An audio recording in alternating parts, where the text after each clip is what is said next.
제가 이 회사에 첫 한국인으로 입사한 케이스라서 아무래도 처음에 입사하기 전에는 조금 우려도 많이 됐었는데요. 회사 이름이 겟스트림이라고 이제 미국 회사인 거죠? 네네, 미국에 본사가 있고 그 네덜란드에 있는 암스테르담에 또 지사가 있습니다. 지금은 재택으로 원격으로 근무를 하시는 거고요, 한국에서. 저희 회사 같은 경우는 인터내셔널한 문화라서 전 세계 20개국에 있는 인재들을 전부 다 모아놓은 회사입니다. 본사나 혹은 지사에 가서 일하고 싶은 경우에는 이제 리로케이션 신청을 해서 비자 발급을 받고 그쪽으로 옮겨갈 수도 있고요. 원격 근무를 하고 싶은 경우에는 본인의 국가에서 업무를 수행할 수 있습니다. 근무 시간 같은 게 정해져 있지는 않고요. 네, 사실은 저도 굉장히 우려를 했던 부분이 시차 때문에 조금 힘들지 않을까라고 생각을 했는데 다행히도 본인이 속한 국가에서 시간을 정해놓고 근무를 하기 때문에 네, 시차 부분은 전혀 문제가 되지 않고 있습니다. 협업하는데 좀 문제가 생기잖아요. 같은 팀에 한 명은 미국이고 네. 한 명은 난데 얘는 뭐 디자이너나 아니면 뭐 백엔드 개발자야. 얘가 뭔가 이슈 처리를 해줘야지 내가 할 수 있어. 적어도 12시간 뒤에 뭐 할 수 있거나 뭐 그렇진 않나요? 근데 그렇게 크게 문제를 또 못 느꼈던 것 같습니다. 특히 저희 팀에서 지향하는 슬로건이 오버 커뮤니케이션이거든요. 최대한 커뮤니케이션을 많이 해서 블로커가 발생하지 않도록 하자라는 것이 슬로건이기도 하고 왜냐면은 지금 이게 사실상 노마드 생활일 것 같아요. 많은 그 후배님들이 나는 좀 자유롭게 여행도 좀 다니면서 근무를 하고 싶어 트렌드가 생겨나고 있는 것 같아서 좀 제일 궁금했었던 게 글로벌 인재들과 인스턴트한 소통이 참 쉽지 않을 것 같아요. 네네. 이거 이슈가 터졌어. 이거 전화해서 빨리 뭐 미팅을 잡고 해야 돼. 네. 저기 이미 새벽 5시에 자고 있고 막. 그래서 급한 문제는 사실상 겹치는 시간대를 잘 활용하고 있습니다. 저 같은 경우는 베이스가 한국이기 때문에 오전 8시에서 9시에 미국 시간이 이제 오후 5시 그 사이에 미국에 계신 분들과 같이 소통을 많이 하고요. 오후 1시에서 2시 정도 되면은 인도 쪽이 이제 아침이 됩니다. 그래서 그 시간에 이제 인도 분들과 같이 커뮤니케이션을 많이 하고 이제 오후 5시 때 이제 유럽에 계신 분들께서 일어나시는 시간이 좀 불편한 것 같긴 한데요. 뭐 예를 들면 오후 1시쯤에 회의에서 나왔던 소스나 이런 거에 좀 문제가 많이 생겼어. 그리고 미국 쪽에 이슈 보내야 된다 하면은 다음날 8시에 이제 얘기를 하는 거네. 하루 정도의 블로킹 거의 어쩔 수 없는 그런 건가요? 네, 근데 정말 급한 이슈 같은 경우는 마치 최대한 빨리 대응하려고 하기 때문에 크게 문제는 없는 것 같고요. 대신에 그렇게 시차가 난다고 해서 어떤 업무의 지연이 최대한 발생하지 않는 구조로 돌아가고 있는 것 같습니다. 말씀하셨던 것처럼 디자인을 기다리는 동안 또 저는 개발을 할 수 있는 부분이 있고 또 서로 맡은 부분의 시차를 최대한 잘 활용해서 업무를 단계적으로 이어나갈 수 있는 구조로 근무를 하고 있습니다.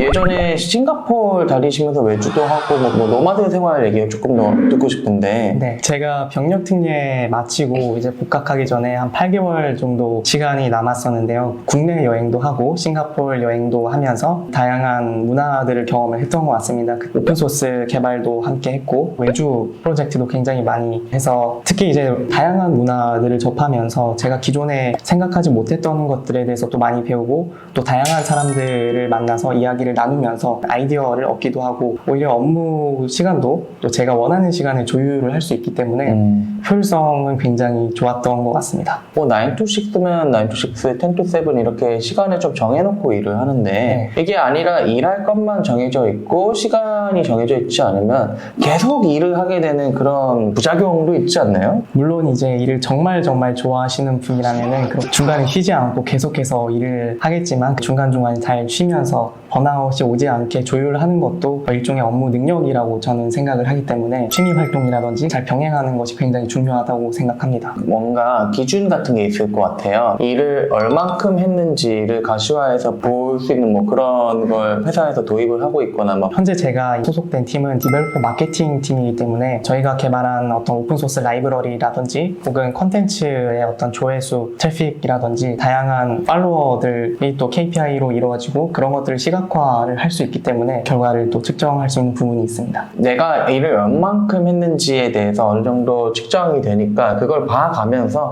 좀 많이 했으니까 좀 쉬엄쉬엄 해야겠다 이런 게 좀 가능한 거네요. 네네. 특히 저희 같은 경우는 이제 팀마다 주기적으로 릴리즈를 하는 기간을 또 정해놓기도 했고 그래서 릴리즈를 하면은 또 다음 프로젝트를 탐색하는 과정에서 조금 이제 여유를 찾을 수도 있고 그러니까 해야 할 것이 명확한 편이네요. 이거는 이 정도 시간 쓰면은 할 수 있겠다라는 스케줄링은 스스로 할 수 있어야 된다라고 이제 자유를 누리는 자의 책임 같은. 네, 맞습니다. 바로 해외 취업을 하셨나요? 해외 취업을 어떻게 생각하게 되는지. 그때 싱가포르를 가기도 했고 거기서 잠깐 생활하면서 다양한 문화의 사람분들과 이야기를 또 나누기도 했고 내가 생각했던 것과 다른 기준을 가진 사람들은 어떻게 살아갈까에 대해서 또 궁금하기도 했고 그런 부분에서 인사이트를 많이 얻어서 나중에 꼭 해외 취업을 해야겠다라는 관심을 항상 가지고 있었던 것 같습니다.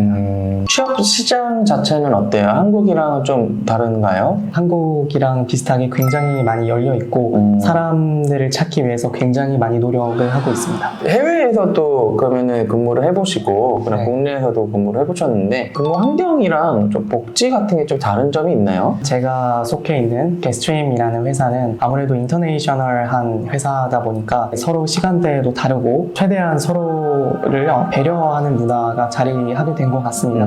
제가 이 회사에 첫 한국인으로 입사한 케이스라서 아무래도 처음에 입사하기 전에는 조금 우려도 많이 됐었는데요. 혼자 좀 외로우면 어떨까 아니면은 시차에 대한 고민도 조금 있었고 그런데 이제 그런 고민을 왜 했나 싶을 정도로 정말 잘 반겨주셨고 특히 이제 한국의 문화 BTS라든지 K-드라마 같은 것들이 이제 해외로 워낙 널리 퍼져 있다 보니까 또 이야기를 하면서 친해지기도 하고 네, 굉장히 즐겁게 현재 근무를 하고 있습니다. 네, 그리고 개인의 어떤 성취나 개인의 성장이 최우선시 되기 때문에 본인 스스로 성취하고 싶은 골을 정할 수 있고 그 목표를 달성하는 것이 곧 KPI로 이루어지는 구조이기 때문에 본인이 스스로 업무를 정의할 수 있고 그 업무를 잘 성취할 수 있는 분들께서는 굉장히 자유로운 업무 환경이라고 느끼실 수 있습니다.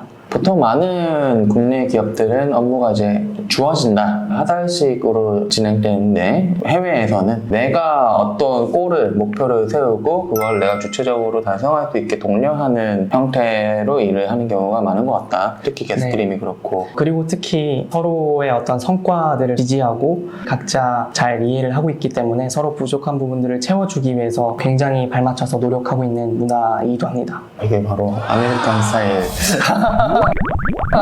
유튜브 채널도 운영하신다고 어떤 채널 여쭤드리겠습니다. 엔지니어 도구 ASMR이라는 채널을 운영하고 있는데요. 제가 키보드를 되게 좋아해서 기계식 키보드라든지 어떤 무접점 키보드라든지 타이핑 사운드를 듣는 것도 굉장히 좋아해서 제가 평상시 업무하는 모습, 이제 주로 오픈소스 작업하는 모습을 영상으로 담아서 키보드 ASMR 형태로 업로드하고 있습니다. 깃허브에 그 분이 운영한다는 사실을 밝혀놨나요? 이제 적어놓긴 했는데 사실 그 부분을 좀 강조하진 않았고요. 강조하진 않고. 그리고 저는 사실 이제 또 유튜브에 어떤 개발과 관련해서 또 제가 도움을 드릴 수 있는 부분에 대해서 조금 더 추가적인 그런 콘텐츠를 만들고 싶은데 아직은 시간이 허용해주지 않아서 계속 기회를 노리고 있습니다. 컴공선배에서도 개발하시는 분들 많을 텐데 많은 시청, 구독 부탁드립니다.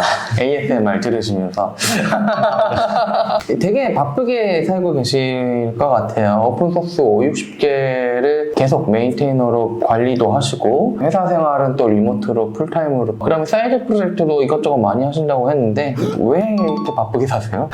옛날부터 굉장히 세상에 좀 이로운 영향을 미치고 더 편리한 세상을 만들고자 하는 그런 소망이 있었는데 그 소망대로 지금 열심히 오픈소스 프로젝트를 통해서 세상에 많은 기여를 하고 있으면서 동시에 그 기여를 통해서 또 저도 많이 배우기도 하고 세계적으로 많은 기업들에서 사용해주고 또 제가 일상생활에서 사용하는 어플리케이션에서 그 결과물들을 또 확인할 수 있기 때문에 여러 가지의 또 선순환들이 작용하면서 계속해서 저를 움직이게 하는 것 같습니다. 보람이 굉장히 강력한 동기네요. 네, 맞습니다. 세상의 영향이 좋은 방향으로 네. 미쳐지고 있구나. 재웅님을 움직이게 하는 동력이 되는 것 같습니다.